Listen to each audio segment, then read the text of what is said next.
착하고 충성된 삶, 착하고 충성된 삶이란 제목으로 하나님 말씀 함께 나누시겠습니다. 참, 이 혹한과 이 혹소를 뚫고 주님 앞에 나오신 여러분들 축복하고 환영합니다.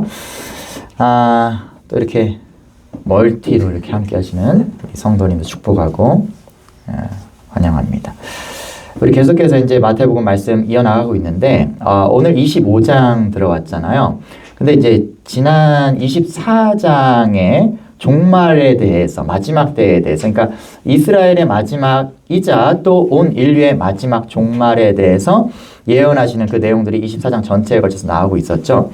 근데 25장 또한 동일하게 이어서 마지막 때에 대한 이야기들을 계속해서 예수님께서 하고 계시다라는 것을 보게 됩니다. 제가 지난 설교 때 25장 1절부터 나오는 열 처녀 비유를 좀 미리 땡겨와서 좀 말씀드렸었어요. 그러니까 예수님께서 25장까지도 계속해서 마지막 때 종말은 이러이러하다라는 말씀으로 이어가고 계십니다. 그러니까 25장 1절 열 처녀 비유 하실 때 뭐라고 시작하시냐면 그때의 천국은 마치 이렇게 시작하셔요. 그러니까 그때의 종말 때의 마지막 때의 천국 하나님 나라는 마치 이와 같아 라면서 열 처녀 비유, 슬기로운 다섯 처녀, 미련한 다섯 처녀에 대해서 이제 비유로 말씀하십니다. 그 말은 뭐냐면 그때의 하나님 나라를 기다리는 자들의 삶의 모양이 양태가 이러하다라는 것을 비유로 이야기하신 것이고요. 오늘 우리가 읽은 두 번째 비유, 25장에 세 가지의 비유가 나옵니다. 두 번째 비유인 달란트 비유에서도 동일하게 오늘 14절 보시면 또 어떤 사람이 타국에 갈 때 그 종들을 불러 자기 소유를 맡김과 같으니 이렇게 시작하셔 이야기를. 이와 같으니 똑같은 이야기를 내가 또 하나 들어줄게 라는 말이에요. 내가 하나님 나라를 그러니까 마지막 때 종말을 기다리는 자의 삶이 어떠한지 열 처녀 비유로 얘기했지 또 같은 얘기 한 가지 더 해줄게 하면서 시작하시는 게 오늘 달란트 비유 이야기라는 것입니다. 즉 25장에 나오는 세 가지 비유는 다가올 심판, 예수 그리스도의 다시 오심, 재림, 마지막 때를 기다리며 지금 여기 우리는 어떻게 살 것인가에 대해서 이야기하고 있는 세 가지 비유 이야기라는 거예요. 지금 여기 마지막 때 종말 신앙을 가지고 마라나타 아멘 주 예수여 오시옵소서 하면서 지금 여기서 어떻게 살아가고 있을 것인가에 대해서 세 가지로 비유로 말씀하고 계시다. 14절 다시 한번 살펴보시면 또 어떤 사람이 타국에 갈 때 이렇게 돼 있잖아요. 여기서 어떤 사람은 승천하신 예수 그리스도를 의미합니다. 타국에 가신. 그러니까 타국으로 가는 시간, 타국에서 일 보는 시간, 그리고 돌아오는 시간, 어떤 일정한 기간이 있다라는 것입니다. 예수님께서 승천하시고 다시 재림하시기까지 기간이 걸린다라는 것을 이렇게 비유로 이야기하시는 것입니다. 타국에 간 사람, 승천하신 예수 그리스도. 그러니까 여기에서 재림 지연에 대한 좀 이슈가 드러나는 것이죠. 좀 더디 오시겠구나. 조금 늦게 오시고 우리가 평안하다, 안전하다 할 때 어느 날 갑자기 오시겠구나라는 어떤 재림에 대한 지연을 좀 이렇게 이슈적으로 반영하고 있는 것 같습니다. 여튼 타국에 갔다가 돌아올 때까지는 한동안의 시간이 걸릴 것입니다. 그래서 이 시기는 땅에 있는 신자들, 우리들에게 있어서는 사역의 시기다라는 거예요. 오늘 달란트 비유에서 내가 타국으로 떠나 있는 동안 다시 돌아올 때까지 그 기간은 어떤 기간이냐? 너희가 일할 시간이야. 너희가 사역할 시간이다. 이 땅에서 너에게 주어진 시간이야. 라는 것입니다. 그러한 기간, 우리는 그 이미 시작된 하나님 나라와 아직 완성되지 않은 하나님 나라, 이미와 아직 사이를 살아가고 있는 사역의 때를 살아가고 있는 우리라는 것이죠. 그런 관점에서 우리에게 아주 꼭 맞게 적용되는 세 가지의 비유의 이야기가 나오는 것이고 우리는 이것들을 통해서 우리가 어떻게 준비하며 전 이야기 열 처녀 비유에서 우리는 준비하며 기다리는 삶을 살아야 되겠구나 라는 것이 되겠고 오늘은 좀 더 적극적으로 그냥 기다리는 게 아니라 그냥 단지 그냥 기다리는 것이 아니라 어떻게 기다려야 되는가 뭔가 능동적으로 뭔가 사역을 하며 기다리는 것에 대해서 이야기하고 있다라는 것이죠. 본문 이야기 너무 유명하고 많이 들어보셨을 테지만 한 번 더 제가 조금 한번 이야기 들려드려 볼게요. 4명의 등장인물이 나옵니다. 주인이 나옵니다. 이 주인은 아주 능력 있고 부유한 사람인 것 같습니다. 그리고 3명의 종이 나옵니다. 이 주인의 종이죠. 근데 여기서 뭐 이렇게 노예 같은 그런 종의 의미가 아니라 주인이 정말 믿고 무언가를 자신의 가산을 다 맡길 만한 아주 충직한 청지기들이다라는 것으로 이해해 볼 수 있습니다. 3명의 이 종들이 나옵니다. 이 주인이 먼 타국으로 볼일을 보러 떠나야 되는데 가산을 맡기는 것이죠. 각 사람에게 좀 이렇게 차등해서 맡겨주십니다. 첫 번째 종에게는 5달란트를 맡겨주십니다. 두 번째 종에게는 2달란트를 맡겨주십니다. 마지막 종에게는 1달란트를 맡겨주십니다. 그러니까 그러고 나서 타국으로 떠납니다. 주인은. 그러니까 이 남아있는 종들이 5달란트 받은 종, 2달란트 받은 종은 즉시로 이렇게 표현되어 있습니다. 바로 가서 그것으로 장사를 합니다. 예, 사업을 하는 것이죠. 그래서 2배로 남깁니다. 그러니까 100%의 이윤을 얻어내죠. 5달란트 받은 사람은 5달란트를 남깁니다. 총 10달란트를 갖게 됩니다. 2달란트 받았던 자는 또 2달란트를 남깁니다. 총 4달란트를 남기게 됩니다. 1달란트 받은 자, 사실은 이 1달란트 받은 자가 오늘 이야기의 주인공입니다. 예, 좀 비극적인 주인공이죠. 1달란트 받은 자는 어떻게 하는가? 이것을 그냥 땅에다 묻어둡니다. 고대 세계에서는 뭐 은행이 없죠. 어디 저축하고 뭐 이렇게 할 만한 그런 게 없었기 때문에 고대 세계에서는 많은 사람들이 땅에다가 자기 재물을 묻어놓는 경우들이 있었다라고 합니다. 그러다가 잊어버리기도 했대요. 그러니까 이제 그 밭의 감추인 보화 비유가 그래서 나오는 겁니다. 이게 보물을 땅에 묻어놨는데 까먹은 거야.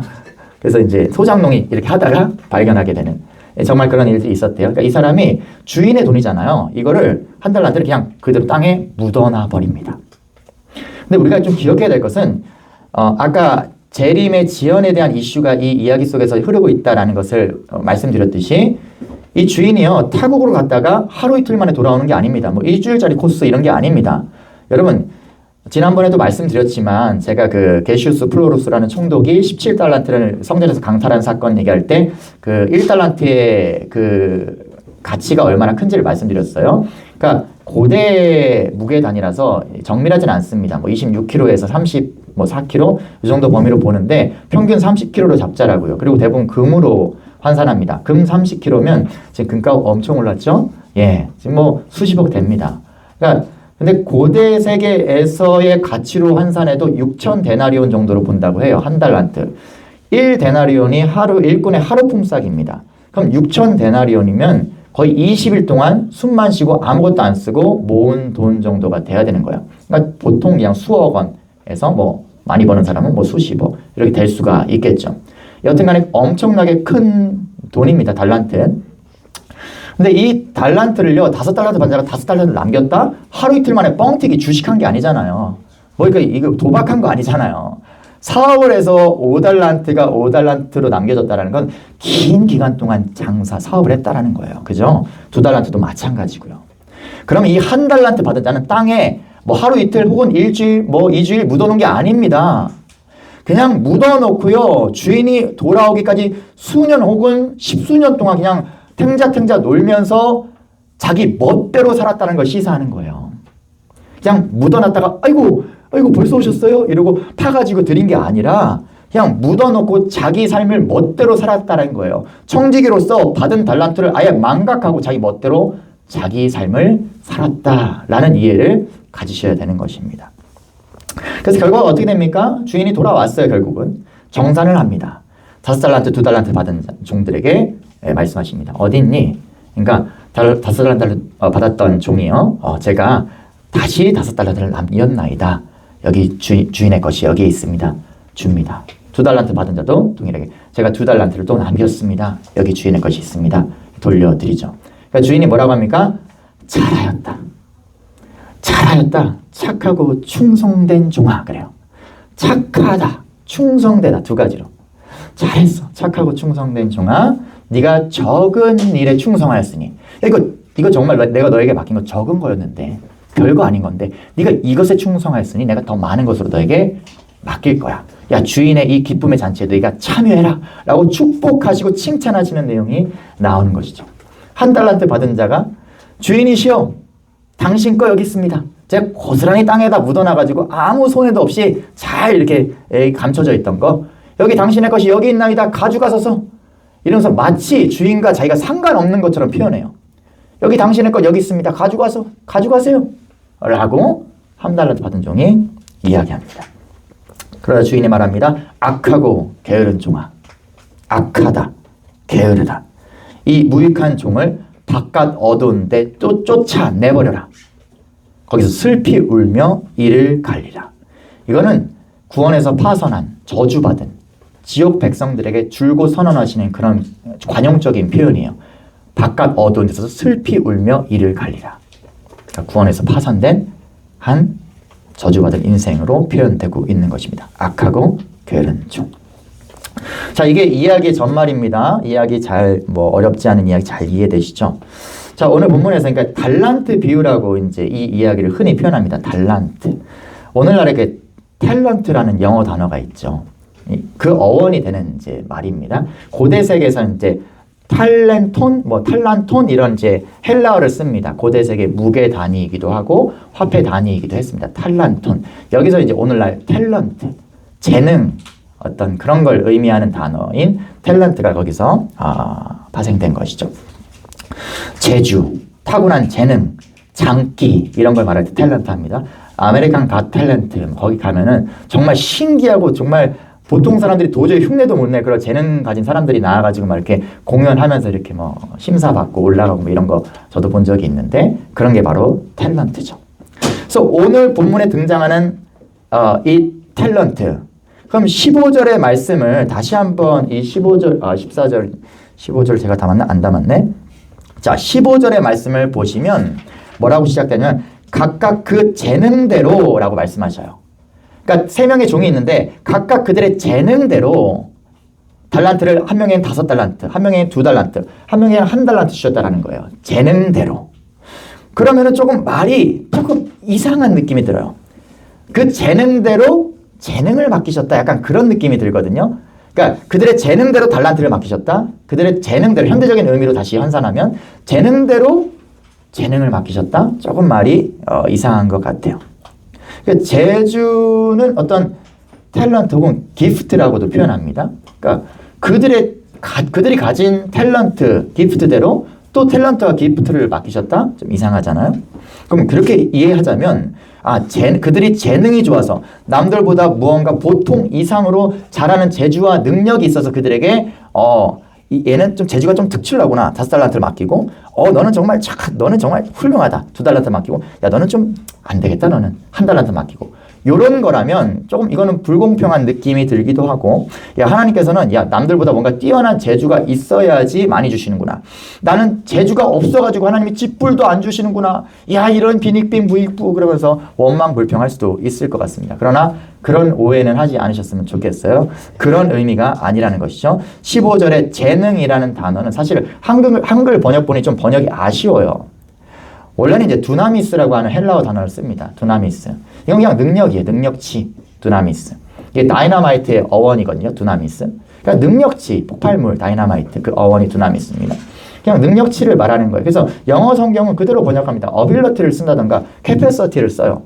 어빌리티 뭐예요? 그냥 능력, 뭔가를 할 수 있는 능력이죠. 그러니까 작은 능력도 있고 큰 능력도 있습니다. 그렇죠? 캐패시티 그냥 수용력, 용량 이런 의미잖아요. 그러니까 그들이 할 수 있는 만큼 주셨다라는 거야. 그냥 너는 5달란트를 관리하고 다룰 수 있는 용량이 되네 내네. 그래 그럼 5달란트. 너는 2달란트를 가지고 운영할 수 있는 용량이 되네. 2달란트. 너는 1달란트를 가지고 좀 운영할 수 있겠다. 그 정도 용량인 것 같다. 1달란트. 이렇게 그들의 능력, 크기, 용량만큼 주셨다라는 걸로 이해하는 게 좋을 것 같습니다. 그냥 무언가를 감당해낼 수 있는, 처리해낼 수 있는, 담아낼 수 있는 능력, 수용력만큼 그들에게 주셨다. 즉 본문의 이야기 속 선한 주인은요. 종들에게 무작위로 뭔가 맡기시지 않았다라는 것입니다. 각 사람의 능력, 감당할 수 있는 능력을 정확히 아시고 그만큼 그들에게 맡기셨다라는 것입니다. 그러니까 이야기의 핵심은 얼마나 좋은 재능을 타고났느냐 이게 중요한 게 아닌 거예요. 혹은 얼마나 많이 좋은 재능 가지고 많이 남겼느냐 얼마나 열심히 해가지고 많이 남겼느냐 누가 잘했냐 이것도 아니라는 거예요. 그럼 뭐냐면 맡기신 것에 어떻게 반응했느냐가 핵심이라는 것입니다. 너의 용량에 맞게 알맞게 정말 꼭 알맞게 맡기셨는데 그거에 어떻게 반응했느냐 주어진 것에 얼마나 너희가 충실했느냐 그것에 이야기의 주안점이 있다라는 것입니다. 여러분 하나님께서는 나의 용량에 맞게 주십니다. 그것이 물질이나 권력이나 재능 같은 소위 세상이 말하는 좋은 것이든 혹은 고통이나 고난 같은 소위 세상이 싫어하는 그런 부정적인 것이든 고난이든 재능이든 나에게 알맞게 내 용량만큼 주신다, 주셨다라는 것입니다. 그렇게 우리가 오늘 해야 할 일은 뭐 삶에 대한 비교의식으로 불평불만을 하거나 아니면 난 많이 가졌으니까 희희낙낙하면서 그냥 살거나 이게 아니라 잠시 잠깐 주님의 것을 주인의 것을 소유한 청지기로서 종으로서 맡겨주신 삶에 어떻게 반응하며 살 것인가에 있다라는 사실을 좀 기억하시기 바랍니다. 그러면 주님께서 주신 달란트라는 건 뭘까요? 단순히 그냥 오늘날의 현대적인 의미로 재능 이렇게 그냥 이해하면 될까요? 달란트의 의미를 신학자들이 좀 여러 가지로 좀 이렇게 생각해 보는 것 같아요. 존 칼빈, 아주 유명한 종교개혁자죠. 존 칼빈은 이게 가장 보편적인 해석입니다. 본문에 나오는 이 종들에게 맡기신 달란트를 하나님이 맡기신 신자로서의 책임과 사명으로 이해했어요. 우리에게 맡기신, 그리스도인에게 맡기신 책임과 사명이 있다. 그게 달란트다. 이렇게 이해했습니다. 매튜 헨리라고 하는 유명한 이 신학자 있습니다. 이분은 재능, 지적인 능력, 영향력, 건강, 시간 이런 걸 다 포함시켰어요. 이런 게 다 우리에게 주신 달란트에 속한다. 달란트는 은사만이 아니라 그것을 사용할 수 있는 기회까지 포함한다라고 해석한 게 매튜 헨리고요. 어거스틴, 유명한 성 어거스틴, 그분은요 하나님의 말씀을 맡은 교회로 달란트를 이해했습니다. 복음을 맡았고 세상 가운데 전해야 될 이 전도, 이 선교의 사명을 가진 교회, 이것을 달란트로 이해했습니다. 톰 라이트, 현대 신학자죠. 아주 유명한 현대 신학자. 이분은요, 주인의 부재와 돌아옴, 그 사이의 삶 전체, 우리에게 주어진 삶 전체가 달란트다라고 이해했어요. 저는 오늘 이 관점으로, 이 톰 라이트의 관점, 그리고 존 칼빈의 관점, 우리에게 주신 책임과 사명이란 관점으로 좀 이 달란트를 좀 이해해 보려고 합니다. 주님께서는 우리 믿는 우리에게 이 삶을 주셨습니다. 우리 삶 모든 것에 주어진 모든 것, 나에게 주어진 소유라든지 아니면 내 삶 가운데 겪어지는 모든 어떤 삶의 어떤 형태라든지 그 모든 것을 우리가 달란트로 좀 이해해 보면 될 것 같아요. 그리고 그 가운데서 우리가 그리스도인으로서 행해야 될 책임과 사명, 그것 또한 우리가 할 수 있는 우리에게 주신 달란트의 영역이다 라고 이해하시고 함께 나아가 보시면 될 것 같습니다. 여러분 흔히 신은 공평하다 이런 말을 들어보셨을 거예요. 신은 공평하다. 어떤 사람이 뭘 잘해요. 막 노래를 엄청 잘하는데 조금 이렇게 인물이 조금 아쉬워. 그럼 역시 신은 공평하다. 뭐 이런 이제 우스갯소리를 하는 것이죠. 근데 가끔 그렇지 않은 경우도 있어요. 그렇죠? 이 박보검이라고 하는 이제 멋진 배우가 있는데 남자인 제가 봐도 참 이렇게 멋있더라고요. 근데 어느 날 TV에 나와서 노래를 하는데 노래를 엄청 잘하는 거예요. 놀랬습니다. 사람들이 놀래죠. 그럼 뭐라고 말합니까? 신은 뭐 하는 거냐? 신이 어떻게 이럴 수가 있냐? 응? 쟤는 정성 들여 만들어주고 나는 졸면서 만들었냐? 불공평하다라고 말하는 것입니다. 여러분 이제 우스갯소리고요. 그저 역할이 다를 뿐입니다. 그죠? 하나님께서 우리에게 신은 공평하다는 말에 내재되어 있는 그 담론은 뭐냐면 하나님께서 모두에게 무언가 주셨다라는 거예요. 하나님께서 그 용량에 맞게 무언가를 분명히 주셨다라는 것입니다. 그래서 오늘 우리는 나에게 있는 것은 무엇인가 라는 생각을 좀 해봤으면 좋겠고요. 나에게 있는 것, 그리고 나에게 주어진 것, 나에게 주어진 삶 속에서 내가 어떻게 살아야 될 것인가에 좀 고민하면서 함께 나아갔으면 좋겠어요. 첫 번째는 좀 이런 말씀을 드려봅니다. 인생에서 주어진 모든 것에 대해서 착하고 충성되라. 내 삶 가운데 주어진 모든 것에 대해서 내 삶 가운데 이게 주어졌네? 저게 주어졌네? 나 저건 없었으면 좋겠는데 내가 이런 게 내 삶 가운데 주어졌네? 나는 기대하지도 않았는데 이런 게 있었네? 그 모든 것에 충성되라. 그 모든 것에 착하고 충성되라. 라는 주님의 명령에 귀를 기울이시기 바랍니다. 그럼 본문의 비유 속의 종들은 얼마를 받았건 얼마를 남겼건 자기 소유가 아니에요. 그걸 기억해야 돼요. 이들이 아무리 열심히 해서 5달란트 가진 자가 5달란트 또 남겼어도 그건 결국 자기 게 아닙니다. 결국 자기 자신이 주님의 소유이기 때문입니다. 이미 주님의 소유였던 달란트고 남긴 이윤도 어차피 주님의 소유입니다. 자기 자신이 주님의 소유니까요. 이것을 인정하는 2달란트 받은 종, 5달란트 받은 종은요, 주님의 기쁨은 나의 기쁨, 주님의 소유는 나의 소유.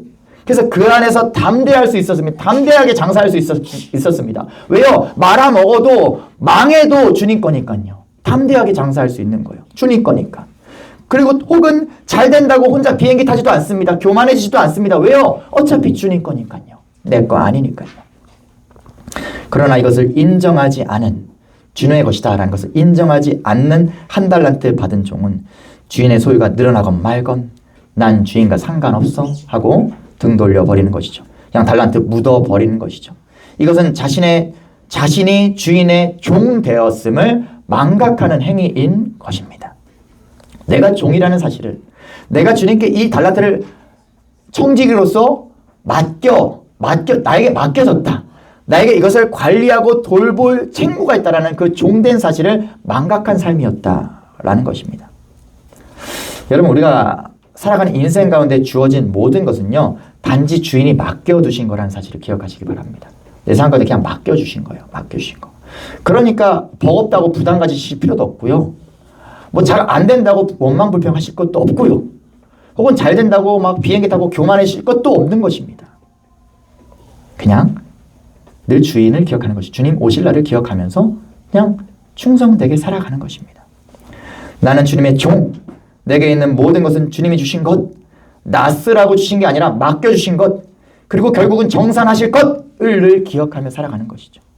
이 개념이 분명하다면 땅에 묻어둘 필요도 없고 묻어둘 수가 없는 것입니다.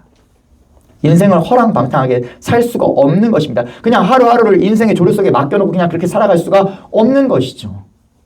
에베소 말씀, 세월을 아끼라 때가 악하니라. 이 말씀을 기억하시기 바랍니다. 우리는 악한 때를 살아가고 있어요. 어떤 때입니까? 종말을 살아가고 있잖아요. 예수님 이후로 계속해서 마지막이라고요. 세상의 종말을 우리는 살아가고 있다. 말세 지말을 살아가고 있다라고요. 이 악한 세대 가운데서 우리는 세월을 아껴야 됩니다. 하나님께서 우리에게 주신 달란트를 아끼며 살아가야 됩니다. 이것에 대해서 충성되이 살아가야 한다는 것을 말씀하고 있는 것입니다. 여러분, 뭐 재능의 크기에 대해서 뭐 불만을 가져볼 수 있을까요, 우리가? 그래도 조금, 쟤는 너무 많이 가졌고 저는 너무 조금 가졌고 너무 불공평한 것 같은데요. 다른 사람과 비교하면 나의 가진 것, 재능이나 뭐 어떤 소유에 대해서 열등감을 느끼십니까? 그러실 수도 있죠. 저도 뭐 그럴 때가 있습니다. 그러나 중요한 건 주인이 어떻게 바라보냐는 거예요. 주인의 칭찬은요, 재능의 크기나 그 결과에 비례하지 않습니다. 얼마나 네가 가졌고 네가 얼마나 남겼냐에 따라서 이게 차등으로 칭찬하시고 상 주시는 게 아니다라는 거예요. 5달란트를 남긴 사람과 2달란트 남긴 사람 똑같이 칭찬하시는 모습을 보게 됩니다. 여러분, 산술적으로 계산해 보세요. 5달란트 받은 종은요, 5달란트를 남겼어요. 그럼 10달란트예요. 2달란트 받은 종도 2달란트를 남겼지만 10대 4는 너무 차이가 큽니다. 그죠? 그러면은 이건 칭찬을 차등으로 할 법도 해요. 이 크기 자체가 너무, 덩어리가 너무 차이 나니까. 그죠? 누가 그냥 동네 그 구멍가게 가지고 돈 잘 버는 사람과 저 빌 게이츠랑 둘 다 똑같이 부자야라고 합니까? 그죠? 저 사람 엄청나게 성공한 사람이고 저 사람은 그냥 그런 거잖아요. 그러니까 10달란트, 4달란트는 엄청난 차이가 있음에도 불구하고 예수님은 똑같이 칭찬하셔요.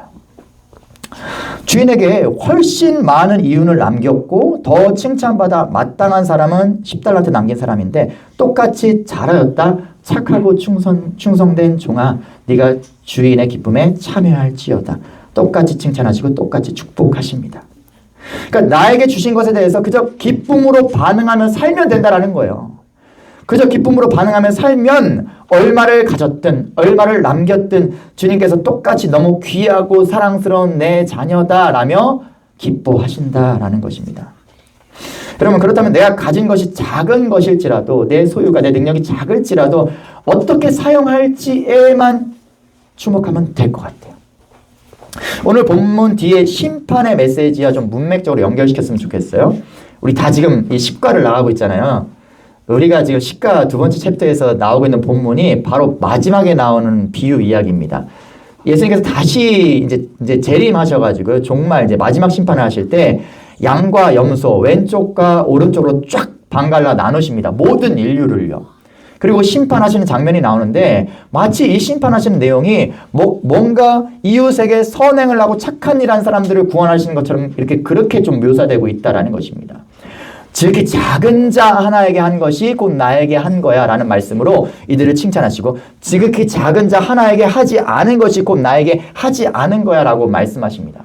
그럼 결론적으로 이 두 이야기를 연결시키면 뭐예요? 나에게 주신 인생의 달란트 가지고 지극히 작은 자 하나에게 무언가를 할 수 있는 삶을 살았다. 그것이 나의 믿음의 증표로서, 믿음의 결과로서 그런 삶을 살아냈다. 이웃을 사랑하는 주님의 그런 선한 율법을 기뻐하는 삶으로, 그분을 믿는 믿음 가운데서 그러한 삶이 자연스럽게 열매로 맺어져서 내가 지극히 작은 사람 하나에게 냉수 한 그릇 대접할 수 있는 그런 삶을 살았다라는 것을 보시고, 그래 너의 믿음이 진짜구나 하고 구원하신다라는 것입니다. 예. 그러니까 오늘 본문 달란트 비유로 다시 돌아와서 우리가 가진 달란트를 어떻게 사용하면 돼요? 많냐 적냐가 아니라 그냥 작은 냉수 한 그릇이라도 내가 가진 달란트 가지고 주님의 계명에 순종하며 주님을 믿는 믿음 가운데 살았다라면 주님께서 기뻐하시는 자다라는 것이죠. 그럼 많이 누군가를 대접했느냐? 내가 많이 베풀어야 되는데, 내가 많은 것을 가지고 많은 일을 해야 되는데 이건 전혀 의미가 없다. 아무 상관이 없다라는 것입니다. 특히 작은 자에게 베풀어진 아주 사소한 나의 소유나 능력일지라도 그것이 바로 주님께 한 것이다 라는 것입니다. 여러분, 우리는 늘 이런 핑계를 대죠. 또 그리고 스스로 합리화합니다. 한 달란트 받은 종처럼. 내가 가진 건 너무 적어. 기분 나쁘게 왜 한 달란트만 줬대? 이거 갖고 뭐 하라고. 내가 뭘 할 수 있어. 그러면서 주님 탓으로 돌립니다. 이거밖에 안 준 주님 탓이야. 그러니까 주님 뭐라고 하셔요? 악하다. 너 참 악하다. 지난주인가 지지난주인가 뭐 말씀 이렇게 성도님들과 나누다가 한 성도님께서 그 말씀 하시더라고요. 시간이 없지 않습니까? 그러니까 시간이 없는 건 핑계 같아요. 시간이 없다라는 말은 그건 핑계 같아요 라고 말씀하시는데, 제가 마음이 찔린다. 맞네요. 그건 핑계네요. 네. 제가 늘 입에 달고 사는 말, 저는 에너지가 부족합니다. 핑계네요. 예, 핑계네. 여러분, 주님께서 우리에게 주신 만큼 우리는 하면 됩니다. 그럼 마크 주커버그라는 그 지금의 메타라는 그 회사의 CEO고 예전에 그 페이스북 창립자인가 그렇죠? 그분이 재산이 그 주식 자산이 50조인가 있어요. 50조? 야, 그런 돈이 있네 세상에. 근데 거기에 99%를 기부를 했고 또 한다고 합니다. 계속해서 99% 자기 재산에. 어마어마하죠. 50조 정도 되는 돈이에요. 근데 이제 그분 걱정할 필요는 없어요. 그분은 1%가 수천억이거든요. 1% 수천억이니까 걱정할 필요는 없어요. 99%를 기부하고 또 하고 있습니다. 대단하죠. 그러면 우리는 그만한 거 못 가졌으니까 기부 못 합니까? 그 유럽의 문화라고 하는데 미국에도 좀 있다고 해요. 스플렌디드 커피라고 하는 게 있다라고 합니다. 달아놓은 커피, 뭐 맡겨놓은 커피 이런 의미래요. 스플렌디드 커피. 이탈리아에서 이제 좀 시작된 그런 문화라고 하는데, 뭐냐면 커피숍에 가서 자기 커피 사면서 자기가 결제하면서 나머지 걸로 스플렌디드 커피 달아나 주세요 라고 하는 것입니다. 자기 돈을 좀 더 들여서, 작은 돈이죠. 작은 커피 한 잔 값. 그리고 자기 것만 가지고 나가는 거예요. 그러면 어떤 노숙자라든지 배고프고 가난한 추위에 떨고 있던 한 노인이 와서 이렇게 말하는 것이죠. 혹시 스플렌디드 커피 있습니까? 라고 말하면 주인이 아무 말도 하지 않고 무료로 그 맡겨진 커피를 내어주는 것이죠. 여러분, 우리가 마크 주커버그만큼 그렇게 기부는 못해도 이렇게 할 수 있어요. 주님께서 이것을 가지고 내가 목마를 때 너희가 마실 걸 줬고 내가 줄일 때 너희가 먹을 걸 줬어. 너희 중에 지극히 작은 자 하나에게 한 것이 곧 나에게 한 거야 라고 말씀하고 있고, 이것이 우리가 이 땅 가운데서 주어진 달란트를 사용하는 방법이고 방식이다 라고 이야기하고 있다라는 것입니다. 여러분, 한 달란트 묻어뒀던 종을 다시 한번 생각해 봤을 때 주인에게 손해 일으키지 않았잖아요. 한 달란트 잘 갖고 있다가 보관 잘 하다가 다시 돌려드렸잖아요. 구원에서 탈락이라니, 파멸이라니, 좀 너무하신 거 아닌가 이런 생각 해볼 수 있습니다. 다시 한번 우리가 좀 생각해 봤을 때 우리가 놀라운 복음을 받은 사람들 아닙니까? 그걸 아는 사람들 아닙니까? 복음으로 살아가는 삶이 무엇인지 주님께서 우리에게 계속 충동질하시고 알게 하셔서 우리는 그렇게 살지 않고는 견딜 수, 진실로 믿음으로 살아가는 사람이라면 그렇게 살지 않고는 견딜 수 없는 게 신자의 삶입니다. 그런데 아무것도 안 해요? 복음과 아무 관계없는 삶을 살아가요? 마치 천국행 티켓 하나 받아놓은 것처럼 그냥 주머니에 쑤셔 박아놨다가 주일날 와서 예배 드리면서 슬쩍 한번 꺼내보고 잘 있네? 다시 집어넣어놓고 그렇게 늘 묻어두면서 전혀 복음과 상관없는 삶을 탱자탱자 놀면서 한 달한테 묻어놓고 살아갑니까? 여러분, 믿음은 알미 아니라 삶인데요? 믿음은 말이 아니라 삶인데요? 그럴 수가 없는 것입니다. 오늘 한 달란트 받은 종은 지금 단순히 너 많이 못 남겼잖아. 너 이웃 못 남겼잖아. 그래서 혼나는 게 아니라 주님께서 허락하신 그 놀라운 복음의 삶이 있는데 놀라운 그 복음의 가치가 있는데 그것을 묻어두고 자기 멋대로 자기가 인생의 주인 노릇하며 그렇게 살았다는 것. 그것이 구원에서 파손된 믿음의 결국은 그가 믿지 않았다. 그가 예수 그리스도를 믿지 않았다라는 것이 그가 구원에서 파손된 결과라는 것입니다. 사랑하는 여러분, 이제 두 번째로 좀 이야기 나누고 싶은 것은 주님을 바로 아는 일에 좀 우리가 착하고 충성돼야 되겠다라는 얘기를 좀 하고 싶어요. 우리는 우리 삶에 대해서 착하고 충성돼야 되는 것 첫 번째입니다. 그리고 두 번째로 우리는 주님을 아는 일에 좀 착하고 충성돼야 될 것 같아요. 그러면 본문은 본질적으로 누구를 대상으로 하신 말씀이냐면 1차적으로는 1세기 유대인들을 대상으로 하신 말씀입니다. 근데 특별히 23장부터 이렇게 흘러가고 있는 이 내용들은요. 특별히 23장부터 종교 지도자들에게 하고 계시는 말씀입니다. 말씀을 맡은 자들, 모세의 자리에 앉아서 말씀을 맡은 자들, 그들에게 말씀하고 있는 것입니다.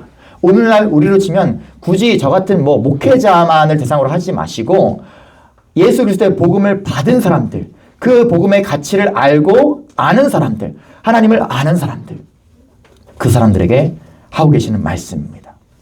여러분, 1세기 종교 지도자들이 어떻게 했다고요? 하나님이 어떤 분인지를 말씀을 통해서 알 수 있음에도 불구하고 하나님을 스스로 왜곡시켰고요. 다른 사람들도 하나님을 오해하게끔 만들었던 게 그 악한 1세기 종교 지도자들이었습니다. 여러분, 23장에서처럼 그들은 모세의 자리에 앉아 있었지만, 즉 한 달란트의 진리의 말씀을 받은 자들이지만, 달란트를 받았지만 진리의 말씀과 진리이신 주님을 오해하고 왜곡시키고 있었다라는 것이죠. 오늘 24절에 보면 이 종이요, 주인을 이제 왜곡시키고 오해하는 내용이 나옵니다. 뭐라고 합니까? 한 달란트 받은 자는 와서 이르되 주인이요, 당신은 굳은 사람이라, 당신은 이렇게 딱딱한 사람이라, 마음이 강탁한 사람이라 심지 않은 데서 거두고 심지도 않은 데서 막 걷어, 해치지 않은 데서, 그러니까 뿌리지 않은 데서, 스캐털링 하지 않은 데서 모으는 줄을 내가 알았으므로, 이렇게 말해요. 지금 주인을요, 깡패 취급하는 거예요. 이게 불안당했지, 땀 흘리지 않고 벌어들이는 사람, 불안당을 말하는 건달, 깡패, 이런 의미잖아요. 그러니까 당신은 심지 않은 데서 걷어, 당신은 뿌리 씨도 안 뿌려놓고 막 이렇게 다른 사람들 거 갈취해내는 그런 강팍한 사람이잖아요. 그러니까 내가 무서워서 내가 이유 못 남기면 당신한테 혼날까봐 그냥 제가 그냥 땅에 묻어놨습니다. 이렇게 핑계들을 대고 있는 거예요. 하나님에 대한 심각한 왜곡과 오해를 하고 있는 이 한 달란트 받은 종에 대해서 보여주고 있는 것이죠.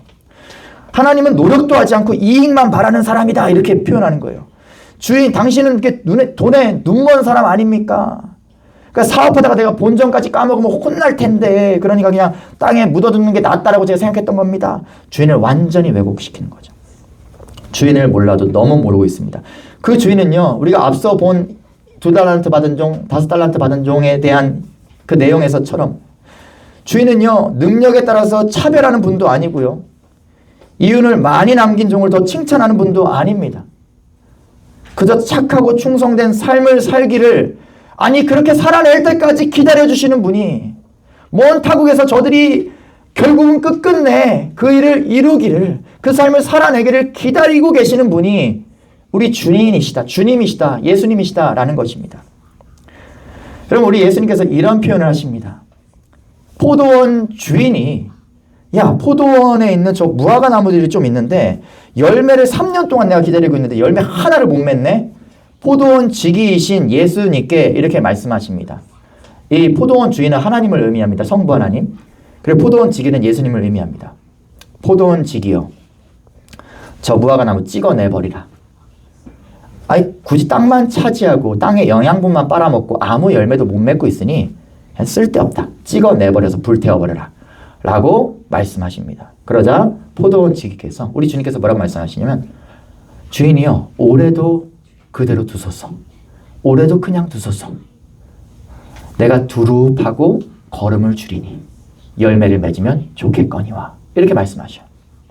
그러니까 우리를 계속해서 기다려주시고, 우리가 이 가진 달란트로, 이 적은 달란트, 한 달란트여도 괜찮아, 이거 가지고 우리가 기쁨으로 충성되게, 착하고 충성되게 이것을 가지고 살아내기를 기다리고 계시는 주님의 마음을 우리는 읽어야 되는 거예요.